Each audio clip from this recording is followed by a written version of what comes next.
Hi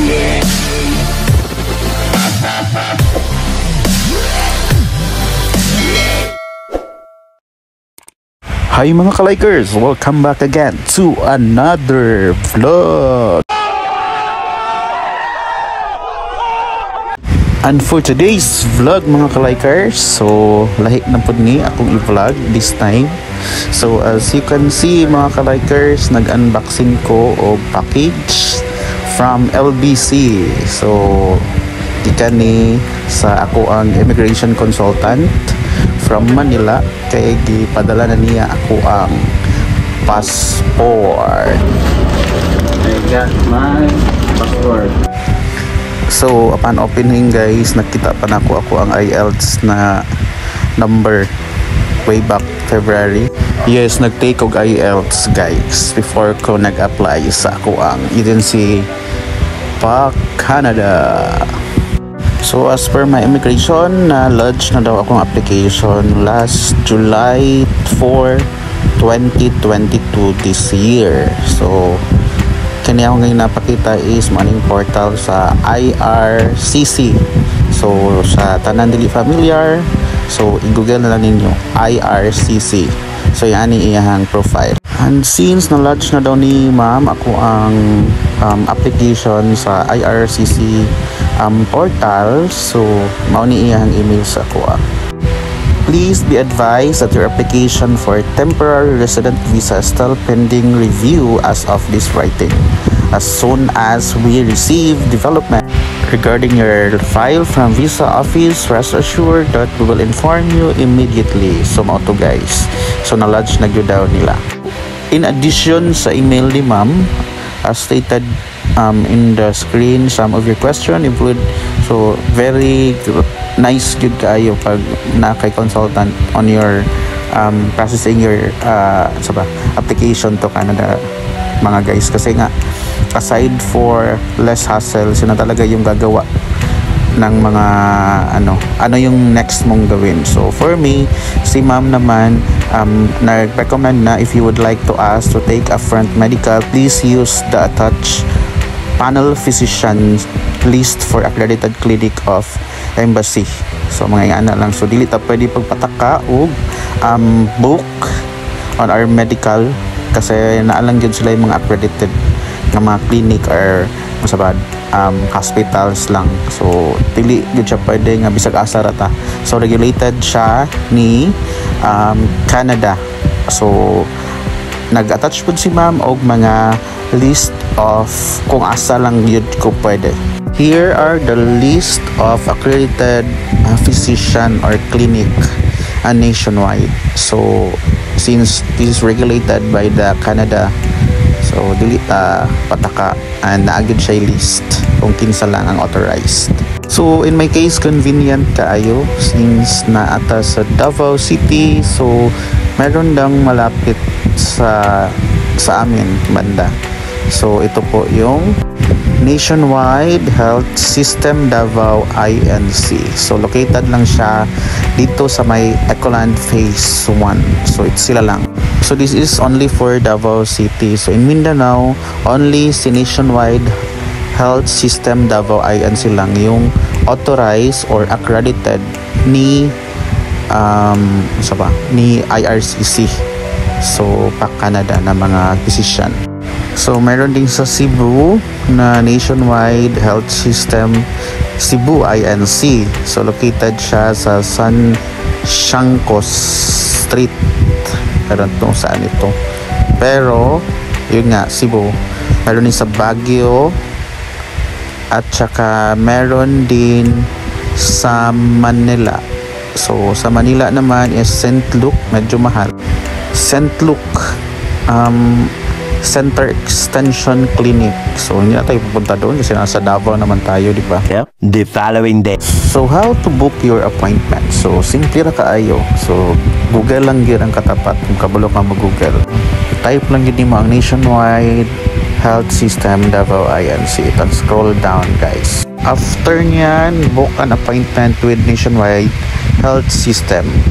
So i-click nyo lang po yan. So after, pupunta kayo dito na persona.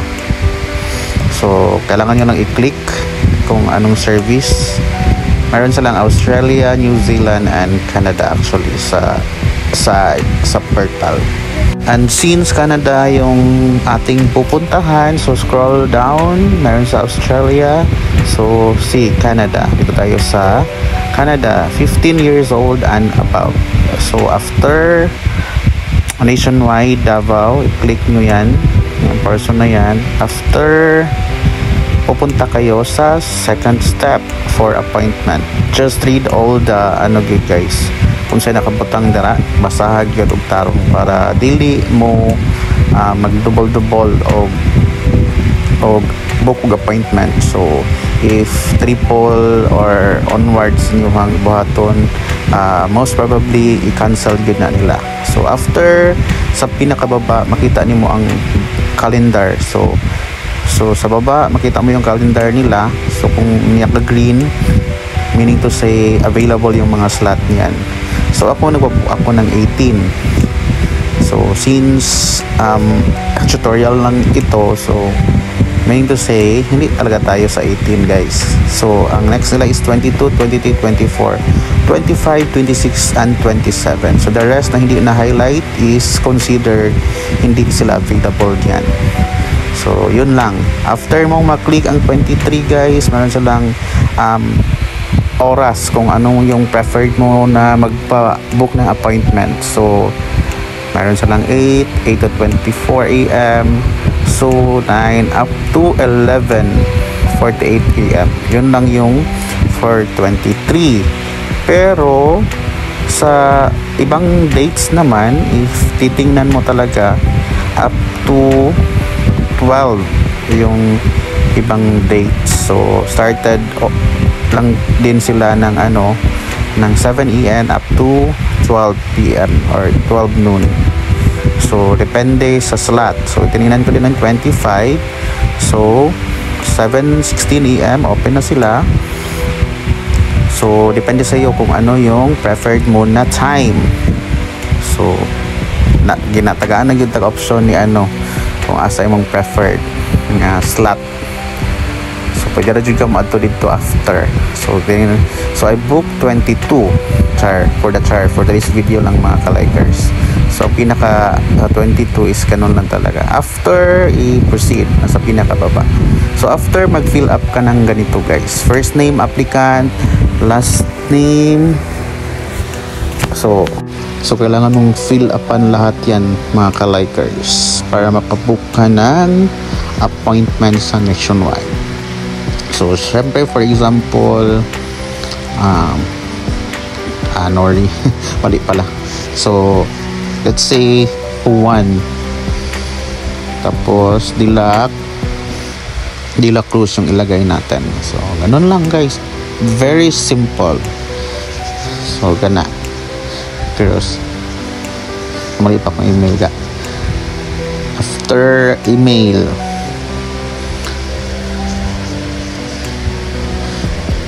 Charis day to ako So title lang mga ka-likers para at least man lang.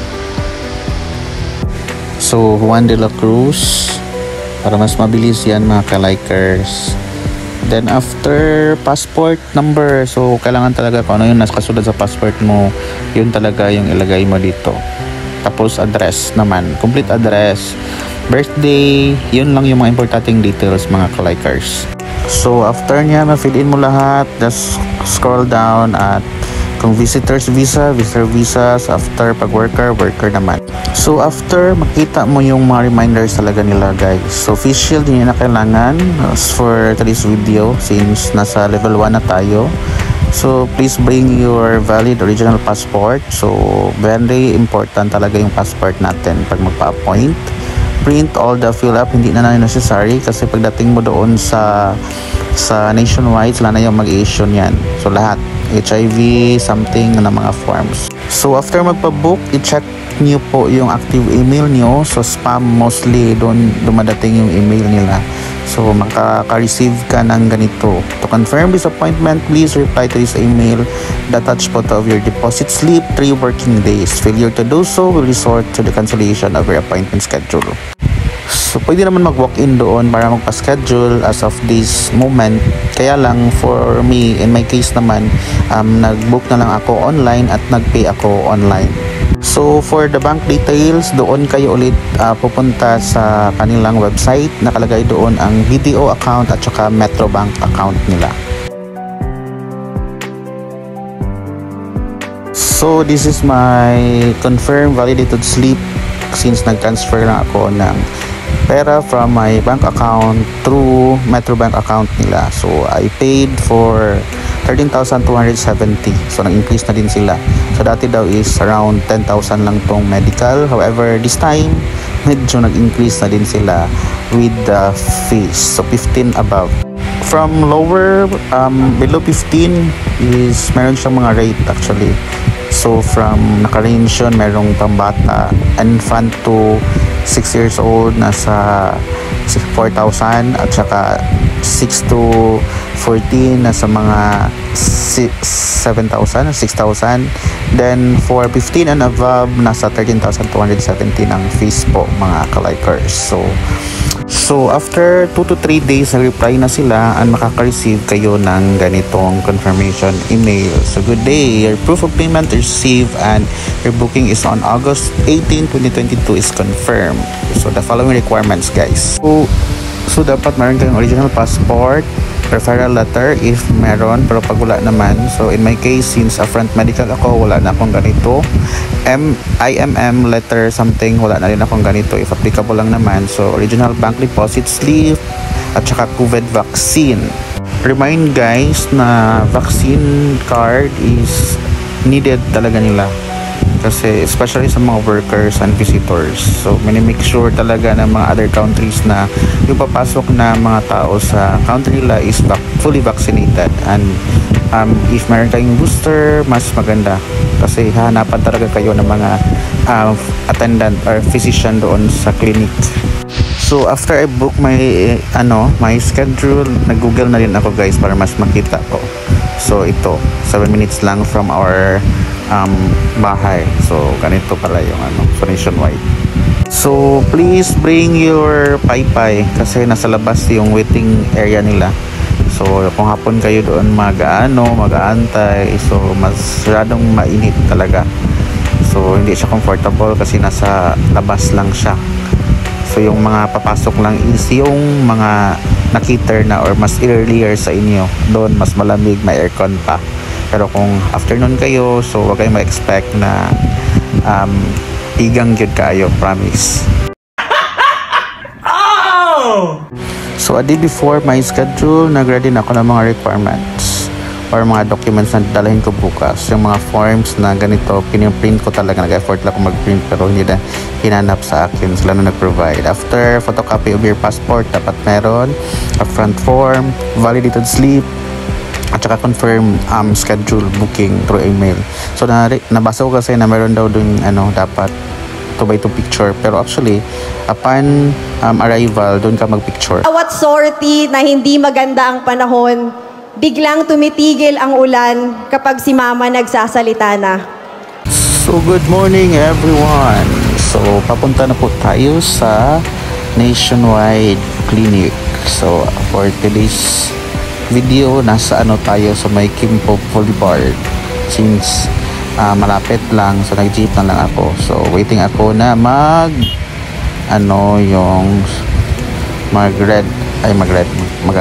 walking na yung sign para makatabok na ta. So akong sakyan padulong sa clinic is Turil. So kana baktas lang dito guys kay medyo ulan din karon ang panahon na. So kita mo adjust good. So reminders di ay mga likers, no fasting needed. So kaon good. So after di abot gid ko sa clinic, so yani mag-picture. So dili na necessary nga na kay 2x2 picture. Kaya pag abot nimo dito picturean ka nila. So naka-set na.